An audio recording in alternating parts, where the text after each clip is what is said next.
Hi Sasha, how are you? Hi, good, thank you. How are you? I'm good, thanks. So I'm going to start today by introducing you to everyone. So we're all from the Priory Learning Trust, from the Priory Learning Trust, and we're also joined by Mr. Coles and by Mr. Dando, who's our patron. So first, can you tell us a little bit about like your career and your achievements, please? Of course. Thank you all for having me. I'm really honoured to have been asked, so thank you. So my name's Sasha. I am a curve model, I guess, social media influencer, if you want to use that word, and the creator of the global campaign Filter Job. So I actually studied musical theatre for the majority of my life. That's what I wanted to do. From the age of like 3 up until 18 when I trained. And when I started going into professional training, I realized that actually it wasn't for me. And I'd gone so many years wanting to only do one thing that when that kind of went into a different direction, I wasn't sure where to take it.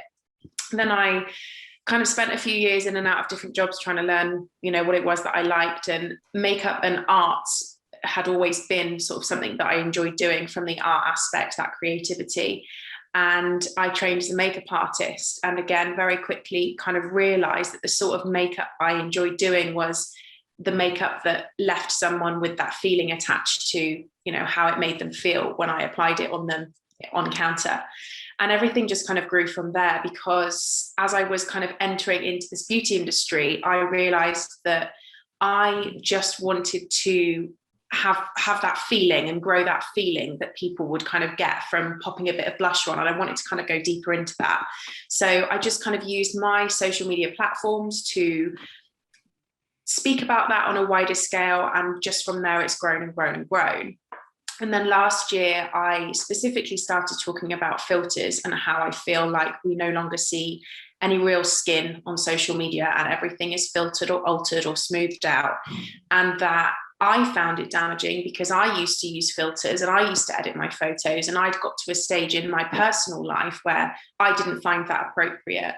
And I realized how much it affected my mental health using these things. So I kind of took to my social media platform and said, I think it's ridiculous that we no longer see any real skin. And I said, if you feel brave enough, I would love you to upload a filter-free selfie and use the hashtag. And then here we are today, and that's kind of grown, and I see a lot more real skin now than I did a year ago. So that's probably my biggest achievement. It's great to hear how you use your personal experiences of how it's affected your mental health to help other people. Thank you. I think probably that's one of the reasons why I'm so passionate about it, because everything that I talk about, I apply to, or have applied throughout my life, to myself. So that moment that I started talking about filters was because I personally decided not to use filters.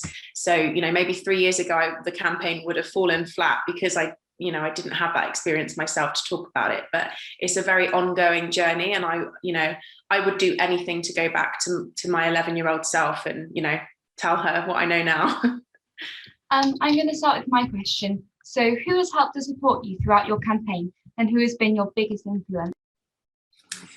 Honestly, the community that I have on my platform, the women that shared their selfies, not even just women, everybody, the people that were vulnerable enough to take themselves out of a position where they felt like they couldn't show up in that way, they kept fueling my drive. So, at first it started with me talking about filters, and then I get messages saying I can't look at myself in the mirror, let alone put a filter on. And I realized how big this problem was. So I would say that they have been the biggest support and the biggest influence throughout the entire thing.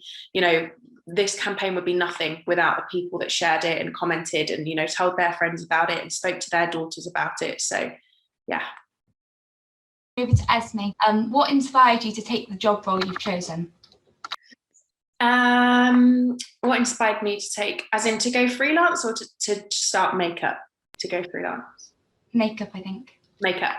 So, like I said, when I was at sort of musical theatre college, I just enjoyed doing it. I would do the girls' makeup, or if we had a show, I would do, their makeup and we talk about it. And I remember quite vividly, there was an occasion where I got picked out of the class for having the best makeup rather than the best ability. So I feel like maybe that was a bit of a sign for me that I was in the wrong career. And then just the artistry, I've always loved art. So when I was in all of these different jobs, I thought, what am I going to do? How can I work in makeup? And at the time, so this is nearly 9 years ago now, MAC Cosmetics was like the place to work. And I always loved them as a brand because they've always been inclusive and diverse. And, that's something really, really important to me, especially having been in that musical theatre industry where, it is also a very inclusive industry. So I applied online to become a makeup artist on counter in Bristol, and I got declined, and then applied again, and I eventually got blocked from applying. So I took my CV into the store, into the manager, and gave it to her face, and I just said, I'd really like to apply for a job here. And then I finally got an interview. So yeah, I'm quite persistent, and that's how I got the job. I'm going to ask Isabella's questions for her on her behalf. So her first question is, you have a campaign called Filter Drop, and so what inspired you and made it so successful? I think the reason for the success was the response from it. So, it started as a story, me kind of putting it out onto the platform at the time. And I had 3,500 followers at that moment when I started. So it was a very small, engaged community. And I guess from there, the message that they spread made other people think, oh, this girl's talking about filters. I haven't perhaps thought about how I use filters. So they then spread the message and spread everything in a wider way that I couldn't have possibly done just from one account. So I would say that, that community and the strength of that really did kind of keep it going. It's great to see how everyone can help you out and support you throughout everything. Her second question is, who do you look up to and why? I look up to so many different people. I could meet someone and have one conversation and think, oh my gosh, you're an incredibly strong person, and I take something from that. I don't think pinning that much pressure in my mind on one person is kind of healthy for me. I love to take inspiration from my future, or inspiration from the people that I meet throughout my life, or the people already in my life. So everywhere, I take inspiration from people everywhere. That's great. My next question is from Dawson. So during your Filter Drop campaign, how did you know that it was working well, and would you change anything? I just kind of, I guess the press coverage when that happened was a real indication for me that it was kind of going in the right direction. And again, with the campaign, what happened was I started to get the momentum from my community, and I thought, okay, this is actually a really important, subject to talk about. And I remember when I would post on my stories, I would then tag, because you can tag people in your stories. So I used to tag BBC West, or BBC Bristol, BBC Somerset, BBC UK, anyone I could that I thought would be not necessarily of interest, but that I thought deserved to speak about this as a topic. I would tag them and then sort of take it off screen. And eventually BBC Southwest got back to me via the story and said, oh, we would like to have a phone conversation with you. And it was from that one article, which took 5 weeks to write with me and the journalist, that kind of started everything off. Thank you. My question is, have you faced any resistance from your campaign, and how have you found a way for your ideas to be accepted and taken on board? I've had a couple, not as much as I was expecting. There have been a couple of other influencers who have taken perhaps maybe a personal offence to the fact that I'm talking about something that gives people confidence. So why should that be taken away from them? And my point is exactly that. So although I've had resistance, it almost feels like I'm having not necessarily an argument, but I'm having a debate about two different subjects. So the reason why people feel dependent on them and they have no confidence is because they exist in the first place. And that is what I want to remove. So I think it's really important that to know, we're not going to be liked by everybody. We could be the most phenomenal, kindest person in the world, and there will still be someone who will find something wrong with you. So I believed in my heart that this campaign was important and that this message is important. And if people don't, take to that or like that, then that's okay. It's not going to stop me from keep going. Our next question is from Neve. Hi, is it hard to test on oily and different coloured skin? So when I started my career with MAC Cosmetics, and that's one of the reasons why I did want to start with them, is because they were one of the very first brands to have a really diverse shade range. And I was also lucky in the area I trained was in the city centre of Bristol, which is a very multicultural place. So I am really thankful that my career started there, because I really did get to learn, and I was taught how to do makeup on all skin tones, which as a makeup artist, it's not even important, it's absolutely vital. And it's something that has really been kind of pushed aside over the years, and now it's got too far and they're all trying to scramble around and make extra shades, whereas I stand really proud that I worked for MAC, and I know they're not perfect in every other form, but they did have a diverse shade range from day one. So that's how I got taught. My next question is, have you had any experiences with trolling, and if so, how have you overcome it? Yes, when the press took it global and it went really widespread, I guess there was a lot of really unkind comments, but they weren't personal to me, and they were all underneath, thousands of comments underneath a viral post. And I didn't take them personally, because it's not about me. It's, that says so much about them feeling the need to say that in a public space. So I never took that as a personal attack, because I really feel like it says more about them than me.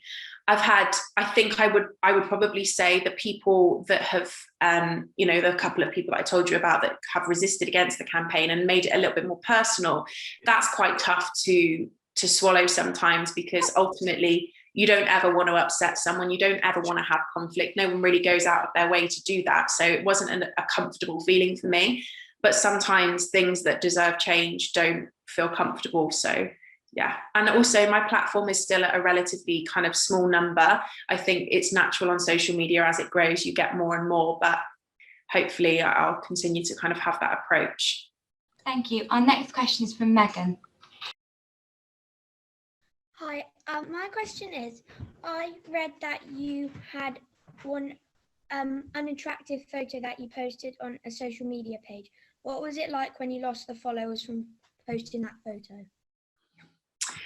I think I post quite a few unattractive photos on my social media page, but I think the first one I posted, I started to realize that I was losing following.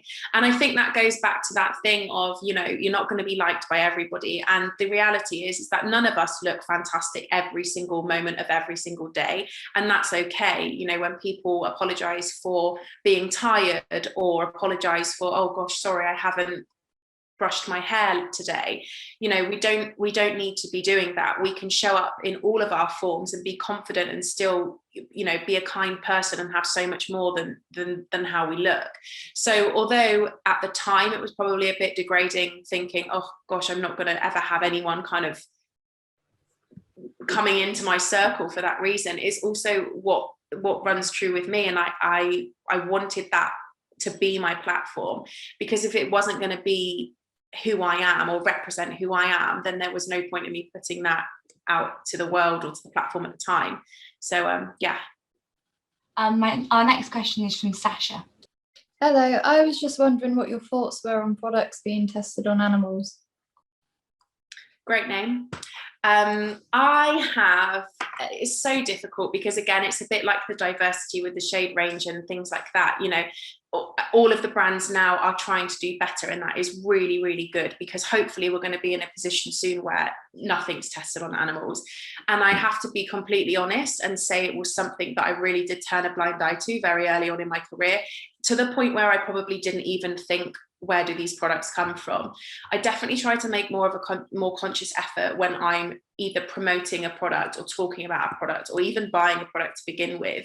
But I will also do the research right to the core. So for instance, somebody posted a comment on my YouTube and said, oh, did you know that Kiehl's tested on animals, which I didn't know that. So I am going to contact the PR and ask for their statement, because I would like to know from the company rather than from the press that represent those brands. But it is so important. And yeah, like I said, hopefully we are getting to a place where we don't test on animals at all, because it's not right. I'll ask the question. Sasha, thanks very much, obviously, for taking part in this. You know, how many? I see you've got 33,000 followers. Is that correct? Is that Twitter? Is it? Was that Instagram? What's is that? Instagram. Okay, just a matter of interest. How many of those are? I see predominantly on this call today. I noticed that we seem to have a female audience. You know, what's the male uptake of this? And do you have male followers who, you know, buy into this? You know, what you're talking about here? Yeah, I think I have. I have a 95% female audience on my Instagram page. So obviously that is predominantly female, and the male people that have got in touch have been sort of part of, you know, the gay community and things like that, which perhaps they wear makeup or they do drag, so then they wear makeup. So the comments that I have had a few comments, handful of comments from perhaps partners sort of saying how they hadn't realized how much of a big issue this was, but then they see that in their partners and things like that. So it's a much smaller audience, but I guess it's still, you know, when you kind of listen to it and you've got females in your life as well, it does sort of ring true with what the problem is. Sure. My daughters have, the oldest is 24 now, and the youngest is 20. They're both at university now, but my youngest daughter spent a great deal of her time in her bedroom on YouTube doing makeup things. I never quite understood, Sasha. Maybe I see some smiles from our female students here. I mean, is that, perhaps I should have got more involved? See, on a serious point, perhaps I should have got more involved. Should I have that sort of thing? Or what do you think? Is that? I think it's one of those things with makeup, because it is creative, and like it is the same as if, you know, I said, well, let's do some coloring together. It's just a really like advanced way of doing that. There is a real nice therapeutic thing about sitting down and playing with textures and brushes and shapes and things like that. But I think where I worry about this generation is that there's also not transparency with that. So I would hate for people to spend, you know, the majority of their time watching YouTube tutorials and trying to learn how to do makeup, but then comparing themselves with what they're watching and thinking, well, that doesn't look like that on my skin, and my skin doesn't look like that. And that's kind of where I worry, because I don't think there's anything wrong with learning and playing and experimenting, but I think there is a problem with you know, not sort of making that difference between what's real and what's not on there. Yeah, sure. And the same thing about body image as well. I mean, you post about body image as well, not just makeup? I mean, there's a whole area of you know, interest around that, isn't there, with young girls and young boys, I guess. Yeah, I try to talk about body image as often, you know, like what I said earlier on, my page is me and it's my journey. So I like to make sure that I'm talking about something that's comfortable enough that I can. And if I'm not comfortable enough, then I will sort of project that onto other amazing accounts on there. But body image, it's the same thing. It's that same lack of confidence and obsession with the image and how we look with that. You know, there's so much focus on us having a perfect body and looking a certain way, but there's not enough focus on how much we move our body and how fit we feel and how strong we feel. And that's heavily where I like to go when I do talk about fitness. You know, I'll talk about it when I'm going out on a run, or, you know, this has been my favorite song of the run and I feel incredible for it, rather than look how amazing or look how disgusting I look, because I just think that sort of language has had a huge detrimental effect on a lot of mental health throughout the generations. Cool. Okay, well, thanks again for joining us. Fantastic. Good to hear. Thank you for having me.